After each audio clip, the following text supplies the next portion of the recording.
ዘካሪያች ኃይሉ ገብረ ዮሐንስ ገሞራው ነው።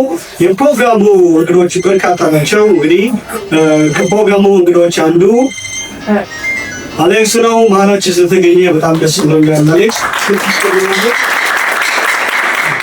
ማስታገብ የዘካሪው ደራሲ ቤተሰቦች ወዳጆች በኃይለማርያም ዘንቡ በኩል መጥተዋል። ጋሽ ኃይሌ በጣም እናመሰግናለን። ፕሮግራሙ ተዘካሪያችን ታላቁ ባለቅኔ እና ደራሲ ኃይሉ ገብረ ዮሐንስ ገሞራው ነው እና ተወዳጅ ግጥም ጎጆዬ ጠላችኝ የሚለው ለመንደርደሪያ እንዲሆን አቀርብላችኋል።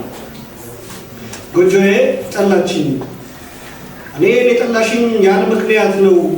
በመክርሽ አይደለም እንደሚከተለው አራሽ ይበል ሰከን ግዳሽ ይስፋ ምሰሶሽ ይጠንክር አትቁረጪ ተስፋ ወለልሽ ይጎዝጎዝ ጎጆ ጎጆ ይበል የውስጥሽም መደብ እኩል ይተካከል ግድግዳሽ ይለጠፍ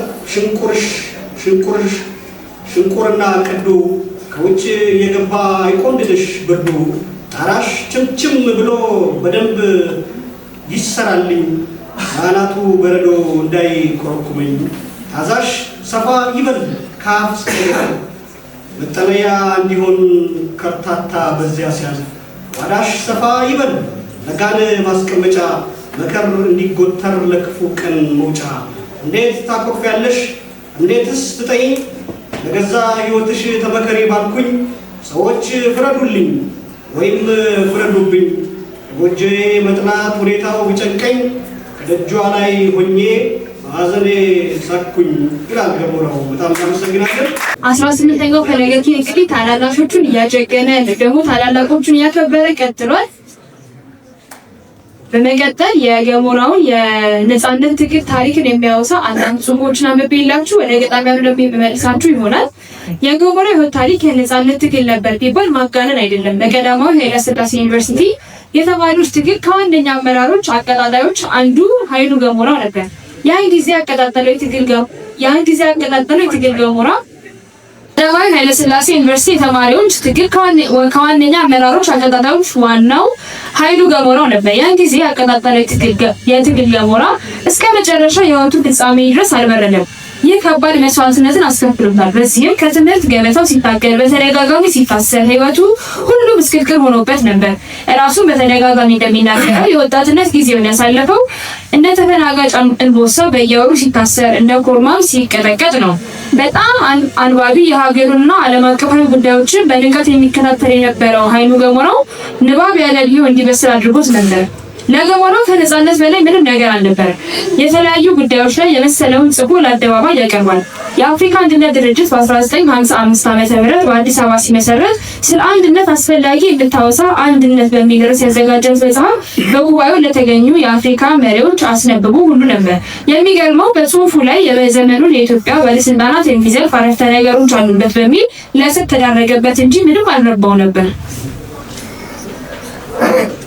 እንደሚታወቀው ካልተሳካ 1953ቱ የንዋይ ወንድማማቾች መፈንቅለ መንግስት ሙከራ ማግስት በየጊዜው የዘውዳዊ መንግስት አፈና እርምጃዎችን ገደቡን ያጣ ሆኖ ነበር። የዩኒቨርሲቲ ተማሪዎች ደግሞ የዚህ ዋነኛ ኢላማ ነበሩ። ተማሪዎቹም ቢሆኑ በተለያዩ መንገዶች የስርዓቱን አፈናና እርምጃዎች ከመቃወም ወደ ኋላ አላሉም ነበር። የኮሌጅ ቀን በዓል ደግሞ ተማሪዎች ምሬታቸውን የሚያሰሙባት ተናፋቂ ዕለት ነበረች። በዚያም የአብዮት ዘመን በቀዳማዊ ኃይለ ሥላሴ ዩኒቨርሲቲ ካሄዱ በነበሩ የስነ ጽሁፍ መድረኮች ተሳትፎ ግንባር ቀደም ነበር።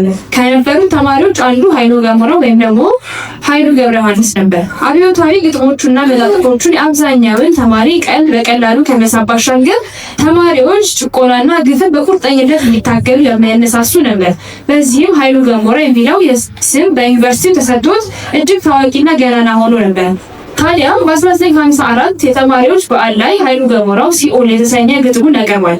ግጥሟ መላ ተማሪውን ያስጨበጨበች ነበረች። የዘመኖች ሹማምንት ደግሞ እንዴት ገነቲቱን ኢትዮጵያ ሲኦል ይላታል ብለው እጅግ ከመንደድም ተማሪዎችን ለአመፃ አነሳሷል በሚል ሰበብ የዩኒቨርሲቲውን ደጅ እንዳይደርስ ገሞራው ላይ ፈረዱበት።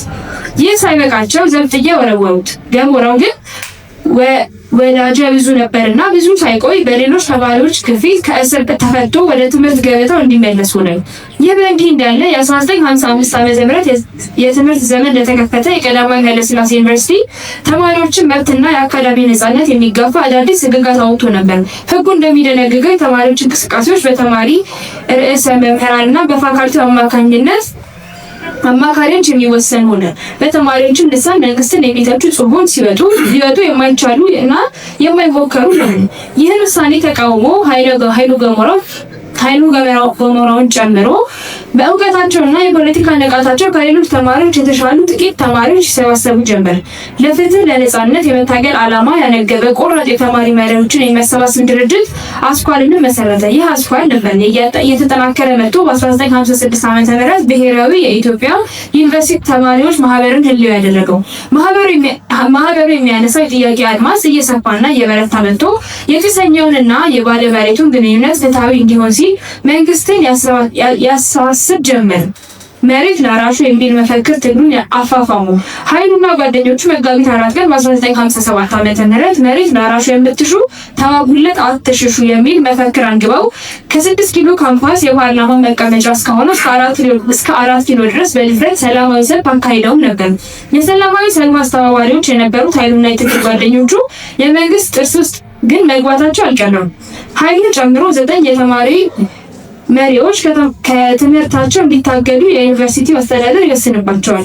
ኃይሉ ገሞራ የሚደርስበት መከራ ይበልጥ ያበረታው እንጂ ፈጽሞ መንፈሱን የሚሰብረው አልነበረም። እና በ1959 ዓ.ም ቅጣቱን ጨርሶ ወደ ትምህርት ገበታው ሲመለስ አሳሪዎቹ እንደፈለጉት እንዲሆን ፍርሃትና መሸማቀቅ ጨርሶ አልጎበኘውም። በብዕሩ ማንበዙን ተማሪ ለለውጥ ማነሳሳቱን ቀጥሎበት በአመቱ መባቻ በዩኒቨርሲቲው ዓመታዊ የኮሌጅ ቀን በዓል ላይ በረከተ መርገም በተሰኘው ግጥሙ እንደ መድረክ ብቅ አለ። ቀደም ሲል እንደተመለከትናት በረከተ መርገም ግጥሙ ከብዙ ተወዳዳሪ ግጥሞች ልቃ የአንደኝነት ማዕረግን ያገኘች ነበረች። መላውን ተማሪ ስታስጨበጭብ የአገዛዙ ሰዎች ላይ ክፉኛ አንገብግባ ነበር።